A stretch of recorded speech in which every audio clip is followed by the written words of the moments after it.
రైతు సోదరులారా, మీకు చెప్పబోయేది ఏంటంటే, నాది పెదపులివేరు పంచాయతీ, బట్టిపల్లి మండలం, నీలా బాబురావు.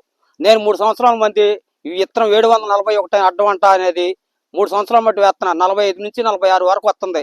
7% 48 వరకు 47 వరకు వచ్చే పొజిషన్లో ఉంది చేను. పురుగు శాతం మన రైతు అసమర్థానం అయితే ఈ విత్తనానికి పురుగు పడిద్ది. ముందు దశలో పురుగు కానీ ముందు కానీ మనం కానీ కొట్టుకుంటే కంట్రోల్ చేస్తే తర్వాత కణుపు కట్టినాక పురుగు చాలా కంట్రోల్ అవ్విద్ది.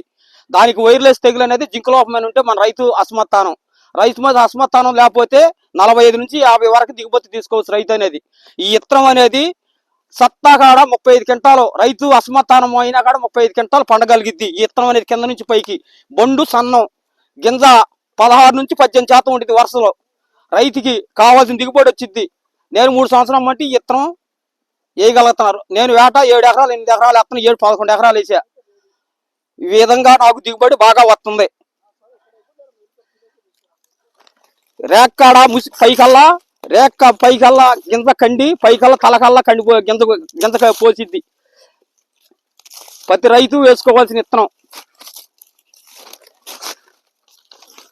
కిందకల్లా కండి ఉండిద్ది గింజ.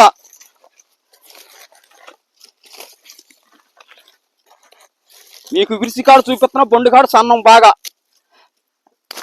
రైతు బొండుకాడ బాగా సన్నం, వరుసల కాడ ఒలుచుకుని బద్దకి వీటు గింజ తీరి దిగుబడి కాడ బాగా వచ్చిద్ది. సండిగా వచ్చింది గింజ.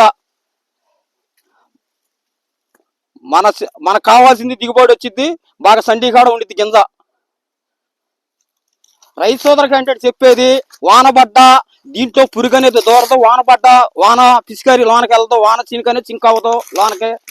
ఇది 120 రోజులు పంట. ఇది నేను వేసి ఇప్పటికి ఈ తెగులు అనేది లేదు. 4 తళ్ళు కాలువతోనే పెట్టాను, మళ్ళీ మోటార్లతో కాడ కాదు పెట్టింది నీళ్లు, కాలువతోనే పెట్టాను నీళ్లు. దీంతో పారుదలతో కాడ పారుదలతో చేను, కాలుదరి చేను పారుదలతో పెట్టా. ఇంకా మన చేతుల మీద పెట్టుకుంటే ఇంకా పచ్చదనంగా ఉండగలగలిద్ది చేను. మనం అసమాధానం ఉంటే ఆగు తెగులు వచ్చిద్ది.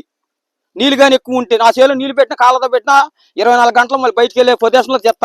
ఆగు వాన పడ్డా సరే లోనకి అనేది వెళ్ళదు. నెల పడేసిన గంట సేపు ఉండ కిందలోకి అనేది నీరు అనేది అంటుకోదు. కావాలంటే మీరు ట్రై చేసి చూసుకోవచ్చు. నేను ఉన్నత విధాల ఆలోచించి చేసే విత్తనాన్ని. అడ్వంట రైతులకి కంపెనీ వారికి ధన్యవాదాలు. ఈ విత్తనం ఇచ్చినందుకు ధన్యవాదాలు. వాళ్ళకి కంపెనీకి ధన్యవాదాలు తెలుసుకుంటా. ప్రతి రైతుకి విత్తనాన్ని మనం వేయాల్సిందే కోరుతున్నాం. మనం చేస్తున్న ప్రతి రైతు సోదరుకి.